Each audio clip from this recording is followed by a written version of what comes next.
You're listening to The Adventuring Party, talking about gaming the Irish way.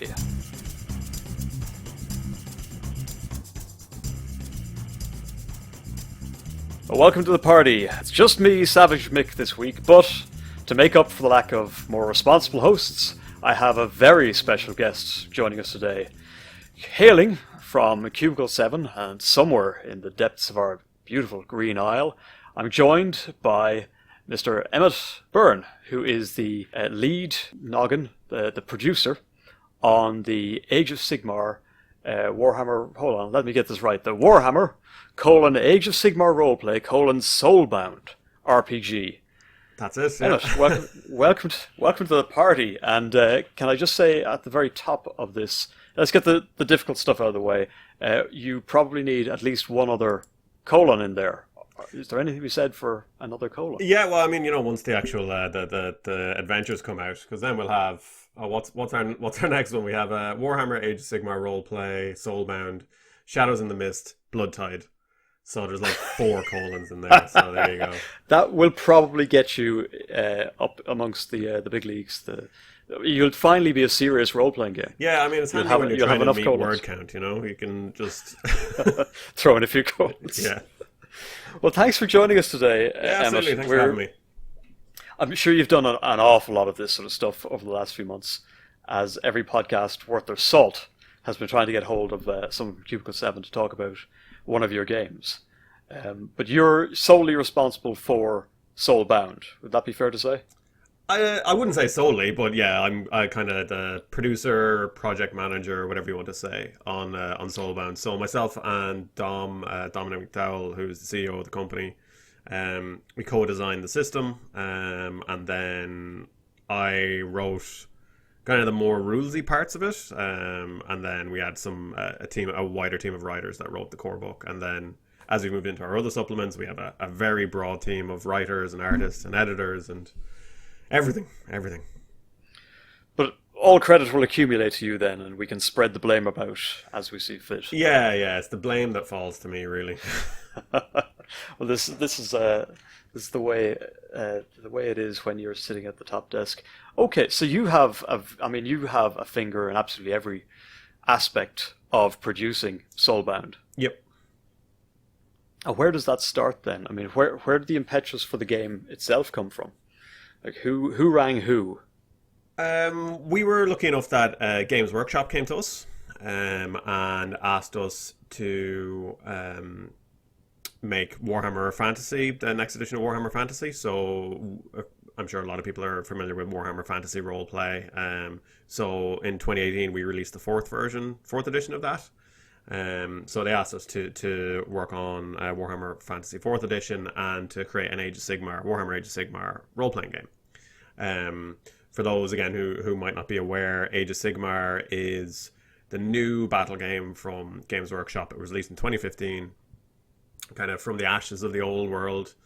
Age of Sigmar came about, and as part of that, they obviously have their novels and they have their own books and battle tomes and everything, but a part of that, another string to that was releasing an RPG, tabletop RPG. So we're lucky enough to be the company they asked to make the first ever RPG for Age of Sigmar, which is a huge honor, obviously, to be asked by Games Workshop to create that, and obviously to work on Warhammer Fantasy, which has a big place in a lot of people's hearts as well. Yeah, you're kind of, well, I mean, you say new role-playing game terms 5 years ago, sometimes regarded as new by those with long memories. Yeah. And Age of Sigmar, the battle game, the tabletop war game, has obviously had a somewhat rocky start in terms of reception. I think there's been backlash and backlash to the backlash at this point, and then along comes what kind of completes it as a property now for a Warhammer game is that it has its own role-playing game that takes place in the same world, but not necessarily on the same stages as the war game proper. Yeah, fair to say. You're digging into the world of Age of Sigmar in a way that the war game can't. Yeah, obviously, the tabletop battle game is concerned with these huge scale wars between the various armies of forces and the forces of order and destruction and death and chaos. For us, we get to zoom in and look at the kind of the more personal stories within that. So you're in amongst the cities trying to defend them. You're unlike say Warhammer Fantasy, where you kind of start at the bottom and work your way up to kind of less bad. You start in a terrible situation, and things usually only get worse. In Soulbound, you start as more heroes. You are already kind of powerful heroes in the world, but it doesn't mean that the threats are any less big, I suppose, or less intimidating. And while you can, kick around a couple of grots, you'll still get your butt handed to you by plenty of things that are roaming the world.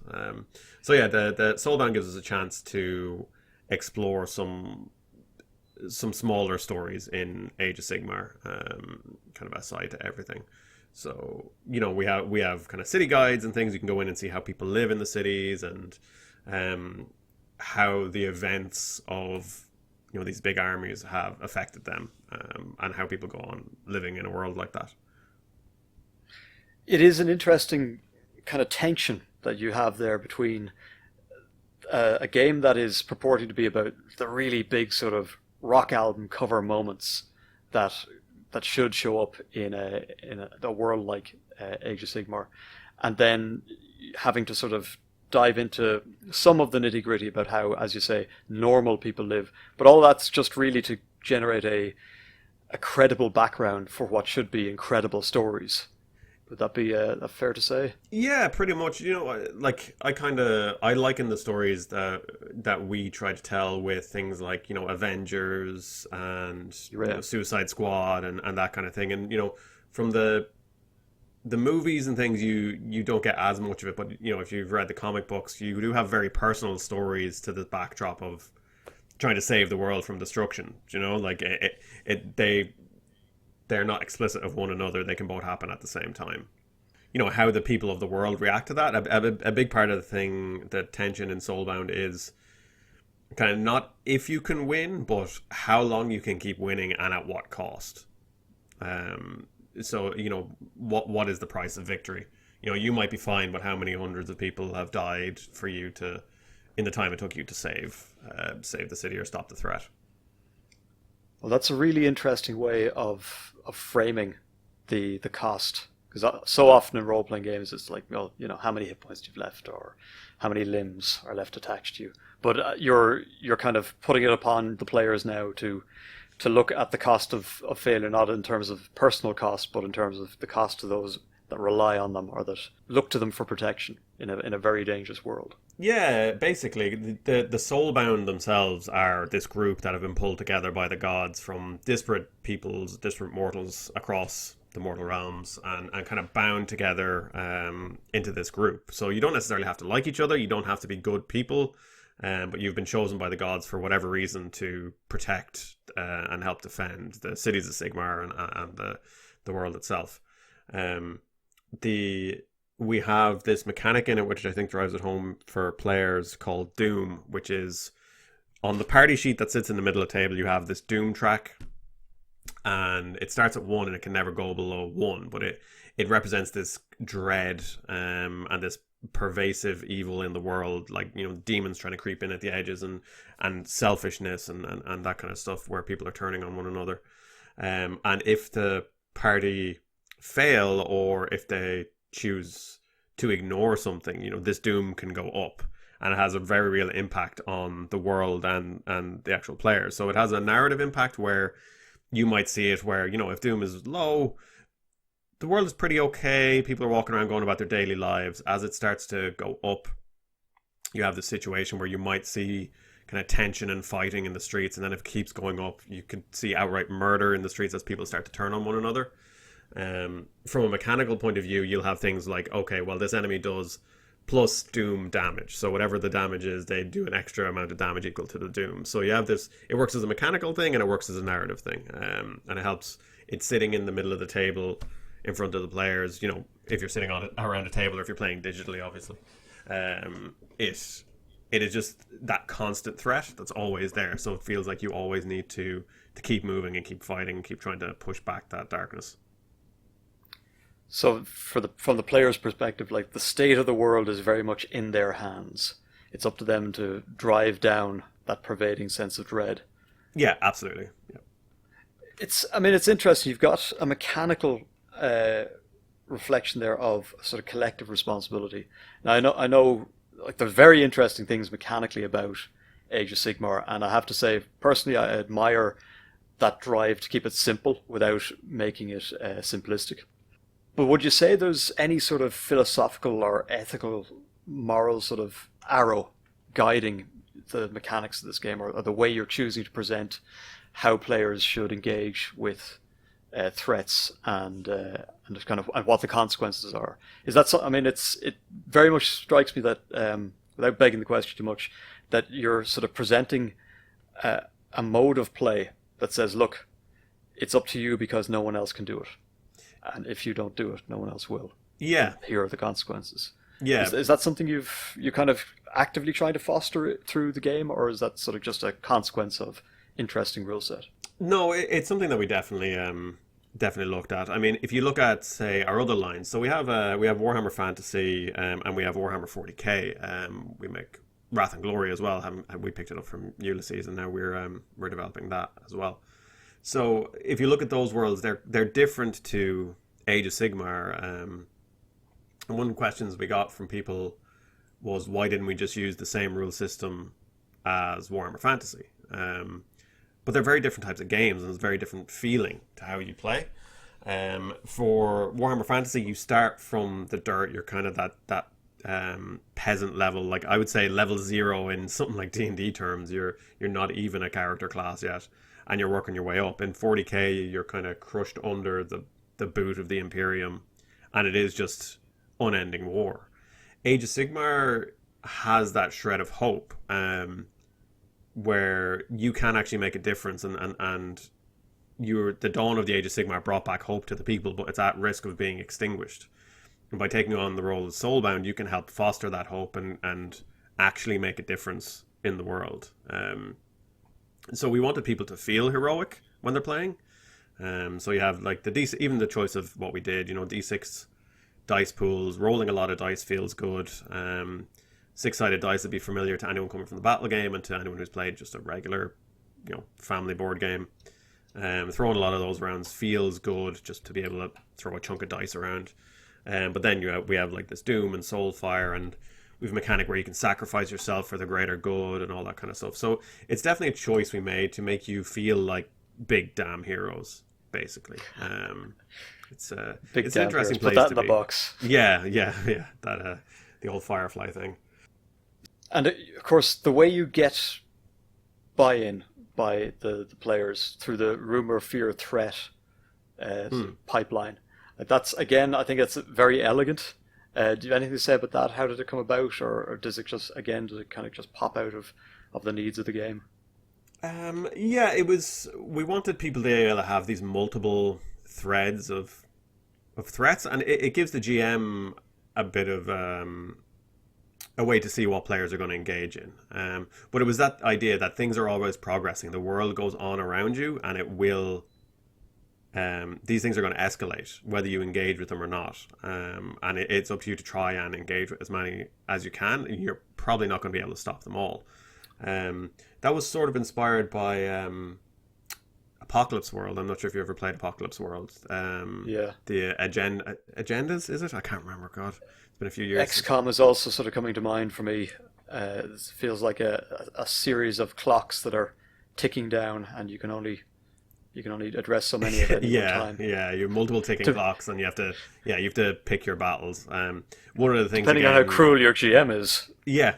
One of the things we try to reinforce is tough choices as well.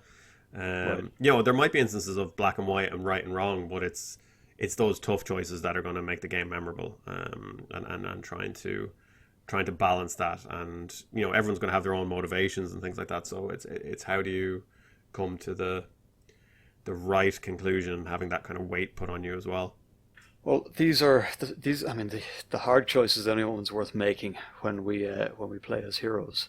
So we've talked a bit about the game itself. Let's talk a little bit now about the company. I mean, Cubicle 7 are very well established. Obviously, GW Games Workshop didn't come to you for nothing. You have a lot of different lines on the go at the moment. We do indeed. A lot of different producers who are themselves all juggling a lot of different slated releases. None more so than yourself. Would that be fair to say? I think we all have a lot on the go. What are you most looking forward to hitting the shelves next? Honestly, the starter set. The starter set should be out in PDF next week, which I can't wait for people to see. I think the team on that has done an incredible job. So if anyone who maybe have seen our Warhammer Fantasy starter set, our starter sets, what we try and do is give lasting value to the starter set, because a lot of times, if you play a starter set, you play through it and you kind of chuck it in the bin, maybe keep the dice or whatever. What we try to do is we have 2 books in the box. So you have an adventure book, which teaches you the rules and teaches you how to play and gives you a fun adventure to play through. And then we have a 64-page city guide or setting guide, which gives you a whole city to play through. And that is filled with more adventure hooks and more short adventures and all that kind of stuff. Everything you need to know about using that city in your campaign.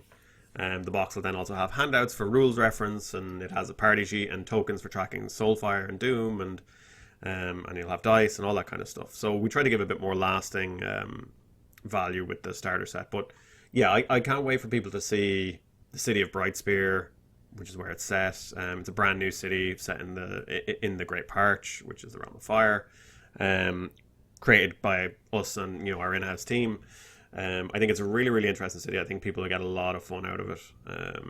So yeah, I'm very excited to see that. I'm also very excited to actually see the physical books and the collector's edition, which I think are arriving in the next few weeks. So I can't wait for that. Yeah, those are the kind of ones that I'm looking forward to. Presumably they're off your immediate plate as they head for print and production. Yeah, the core book is pretty much completely off my plate, which is which is great. Oh, good. The starter set is almost there. Pretty much everything is ready to go for. Obviously, I have to do is just click the big button and then prepare the print files and all that kind of stuff. It's an interesting one as well. There's a lot that goes into the starter set, So we have our usual printers are making the books, printing the 2 books and printing the handouts. We have Q Workshop making the dice, and we have Cartamundi in Waterford making the boxes. So then all of those have to be shipped to Cartamundi, and Cartamundi have to pack them up, and then we have to they get shipped here, there, and everywhere. So logistically, it's an interesting one. It's not as simple as send it to the printers. The printers send you back a beautiful book. There's a couple well, this is something I kind of want to pick your brain about. It's, as you say, it's a little more complicated than people might think, and obviously this year has been a little more complicated than people expected. So I mean, obviously we're in the middle of what should we call it, a pandemic? Yes, I suppose that's as good a word as any. How has it affected operations at Cubicle 7, and how has it impacted kind of release schedules, things like that? I mean, it obviously has, I think as a whole, the team has transitioned really well to working from home and to the various circumstances. The big thing for us is obviously, the writers, the producers, the artists, they can work from home and kind of keep getting their job done. But then we have a warehouse where we pack a lot of the books and we ship them off and all that kind of stuff. So, I think a couple of weeks into the pandemic, we were lucky enough to get approval from the guards to have someone in the office packing stuff up and getting shipments out to people. And in the space of a few weeks, it's funny. I think we had a couple of weeks where we couldn't go into the office, but then everyone was at home and they're like, "Oh, I might order a new RPG book." So then you have probably more orders than you're normally getting, and you can't ship them, so you end up with this huge backlog. But no, the team in there did an incredible job of kind of keeping that running and getting things out the door. For us, from the production team working from home, it was just a lot more meetings, trying to get through things. Organization was obviously crucial. making sure everyone had their laptop, making sure everyone had their second screen, everyone had a comfortable chair, camera, mic, all that kind of stuff, you know. So yeah, there was a lot of logistical stuff, and then of course when it hit, everyone was working from home, so suddenly you couldn't get screens for love nor money, and chairs, and IKEA's backed up and can't get desks and all this kind of stuff, you know. But no, I think we got through it quite well. I think the team really pulled together, and you know, in the midst of a pandemic, we released 2 core rule books. Never mind releasing 2 core rule books in a year, but we released them in the midst of a pandemic within a month of each other. So we released Wrath and Glory, and we released Soulbound. Were you working on Wrath and Glory as well? No, not directly. Obviously, we were playtesting in house, and we all kind of chat and develop stuff together. You know, so Zach is our Wrath and Glory producer. So he was working on that with his own team and stuff. But you know, we all chat about, you know, hey, does this rule work? Does this read okay? Does this look okay? That kind of stuff. So yeah, to get those out in the space of a month during a pandemic, I think that kind of says a lot about the company. And are you happy enough with sort of, I mean, you've got the starter set that is about to land. Are you happy enough with how quickly it has come out on the heels of the core rulebook? I think, I mean, I'm no expert, obviously, but it is certainly, there's a window of opportunity to catch that sort of bounce in terms of people who want to play your game but don't want to invest in a core book at the outset. Yeah, absolutely, absolutely. Do you think you've caught that moment in time? I hope so. Do you know, from personally, kind of like with everything, I would have liked it to come out sooner. But that's down to planning on my part. You know, the core book takes up so much time, and as much as you try to work in parallel on them, the core book will absorb a lot of your time. So the writing team and the artist did a great job on the starter set, and I think it's in a really good place, and it's probably benefited more from having that window of time. I would have liked it to come out a bit earlier. I would have liked if we could have gotten it out in shops before Christmas. But you know, we'll have the PDF out, and then the box starter set should land probably February or so in stores. But yeah, you know, I would have liked it to come out a little bit quicker, but that's kind of down to me and down to my own planning. But yeah, the core book will at least be out for Christmas. No one had a roadmap for this. I can appreciate that. Yeah, it's thrown many things into disarray. So there'll be something something to put under the virtual Christmas tree come December. Yeah, absolutely. In terms yeah, of getting new. So hopefully another glut of Age of Sigmar players inbound to take on the threats. Just to go back, obviously you mentioned talking to other line producers about the games. Now, obviously, yourselves or your team and the Warhammer Fantasy Roleplay team are kind of shoulder to shoulder there in the Cubicle 7 lineup. You know, same company licensed the games to you. You've very different mechanics, obviously, but in many ways, I'm just looking at the artwork for your line and comparing it to the Wolfrup guys. I mean, do you find yourself competing for good artists, good writers, given how closely the games kind of align in many respects? I wouldn't say competing. You know, we actually kind of share writers and artists as much as possible. The styles are very, very different from the art style. It's very different. We have 3 in-house artists who are excellent, and I think one of them, like Sam Manley, who's one of our artists, who's been with C7 a long time. He just nails the Warhammer Fantasy aesthetic. And Warhammer 40k, so he tends to stick on those kind of things. And then we have, you know, some of the other artists, they're better suited to Age of Sigmar, so they work on Age of Sigmar, or they work on 40k.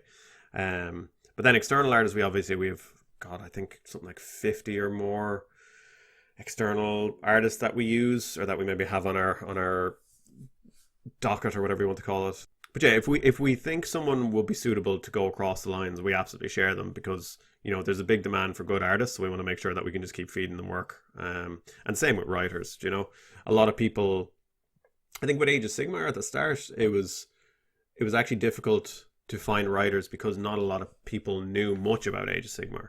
Whereas you have about, you know, 30 years worth, 40 years worth, whatever it is, of Warhammer knowledge, people with Warhammer fantasy knowledge that know the setting and they know everything about it, you know. Whereas with Age of Sigmar, there's a less time, there's that bit less knowledge about it. A lot of that can come from different places. People's love of Warhammer Fantasy might come from the RPG rather than the battle game from years ago. And then obviously with Soulbound, this is the first one, so we didn't have the pool of writers. But those that we do have, some had knowledge of Age of Sigmar and have done a fantastic job. Others picked it up and are probably some of our best writers now. So a lot of the writers, I think, move between the lines a good bit. We've a couple of in-house writers as well. The artists tend to stick with each line generally. You'll get some crossover, but for the most part, they stick with each line because they're very different aesthetics. No. Sorry, Emmet, I have to step away for a moment, but I'm going to just quickly hand you over to HidaOWin, who I'm sure has a question he is itching to ask you. Hida, step in there and take it away while I just deal with this. Absolutely. Thank you very much, Mick. Emmet, just a quick question. The starter set in Woofrup was really cool because you got a bunch of extra plot seeds in it. Are you doing something similar in the Soulbound starter set? Yeah, we are. We have we have at the back of the city guide, we have 8 one-page adventures, the rumor, fears, and threats, set up the same way that you'd get them in the that we did them in Cities of Flame. So 1-page adventure and then a page of kind of background on who the threat is. So there are 8 different threats. We have some that's influenced by Gits, some that's undead, some that's chaos. So we have those as their 8 distinct. They are structured as adventures and adventure hooks. And then we just have tons of adventure hooks peppered throughout the book itself. And you've got a tough release schedule coming up for you because I was thinking about it. Some of the big companies are only releasing 4 or 5 books a year total, and you guys are doing your own set, 3 or 4 with Soulbound, 3 or 4 with Woofrup, 3 or 4 with Wrath and Glory. That's very demanding. Yeah, it is. It takes a lot of organization between producers and stuff, so we're not pulling on the same resources. But yeah, I think people get focused on the line that they buy from us, and they're like, oh, there's only been 4 releases this year or whatever. But then if you look at us as a company as a whole, we put out more than someone like Wizards of the Coast does in a year, which I think is a credit to the team that we have in house. I think everyone does a really good job. But yeah, the schedule it's demanding, but it's manageable. We all work together to make sure that it lands where it needs to as much as possible. There's going to be delays with the pandemic, but also just in general, there's going to be delays. Things will take longer than you expect. No matter how hard you plan for it, but we just try and do it, kind of be as accurate as possible. And some books will go better and go easier than others, I would say. So on the subject of planning, obviously you've got setting books and you've got new rules and character options and things. But one thing I've noticed that you've got a major campaign arc planned in the form of Shadows in the Mist that's going to be arriving. Well, I don't know when exactly in the slate it is now. Are you hoping to mirror the success of things like the Enemy Within campaign and create hopefully another classic multi-book campaign in the Age of Sigmar line? I think trying to recreate the Enemy Within is probably like trying to catch lightning in a bottle. But no, we have some incredibly talented writers on board that I think are doing some really, really interesting stuff with Soulbound. And it's early days for people to see what does an Age of Sigmar adventure look like. I think this will give them a chance to see the starter set. The adventure in that is kind of a bit more kind of over the top heroic. And then I think for Shadows in the Mist, it starts a little slower and feels a bit more like intrigue, but it will ramp up towards the end. So yeah, the first adventure in that came out in July. The next adventure and then the guide to Anvilgard, the city that the adventure's set in, they should come out in the next few weeks. And then we're hoping to have everything out by December for that, which would mean you'll have your full campaign there, and then obviously it'll go off to print. And then we have more planned for next year, which I can't talk about just yet. Perhaps we'll get you back after Christmas has passed to talk about some of the stuff that's coming up. And yeah, with some very exciting stuff, but I'm going to hold off on announcing anything because we have enough in the slate already. Well, it sounds like the world of the Age of Sigmar is in good hands. You're fleshing it out in an interesting way, and you're bringing hopefully Enemy Within 2.0 would be is how we'll talk about it in years to come. But Emmet, you've been a great guest. Thank you very much for coming on the show to talk to us about the product line, about Cubicle 7, and about some of the difficulties that you've faced this year. Is there anything else you'd like to add before we wrap up? Do you want to give a shout out to whatever's been getting you through the days? Is there a book you've been reading, a podcast you've been listening to, a web series, anything like that that's kind of floating your boat you want more people to know about? Oh God, that's a lot of pressure. I started reading Gideon the Ninth. I don't know if anyone's read it. It's really good. It's basically necromancers in space. It's great. Awesome. It really, really good. I have this terrible thing where I start to read it at night and I just fall asleep. So I bought the audiobook as well to listen in the car on the way up and down, which is helping. During the day when I work, I basically just listen to video game soundtracks. So the Final Fantasy VII Remake soundtrack has been played like countless times on loop in the development of Soulbound. Okay, well, listen, thank you very much. Folks, that's it for this week. We are on Discord, we're on Twitter, we're on Facebook. We are the Adventuring Party. But for now, this party's over.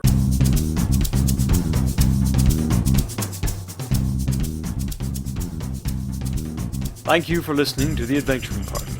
If you'd like to leave us a voicemail, you can head on over to SpeakPipe and drop us a line. Or you can join us on our Discord server, where we keep the party going after hours. Otherwise, you can find us on Facebook, YouTube, Spotify, or Twitter, or you can email the hosts at party@theadventuringparty.net. The Adventuring Party is released under a Creative Commons Attribution Non-Commercial Share-alike version 3 license, but you probably knew that already. We hope you enjoyed the episode, and look forward to seeing you back here next week. Goodbye.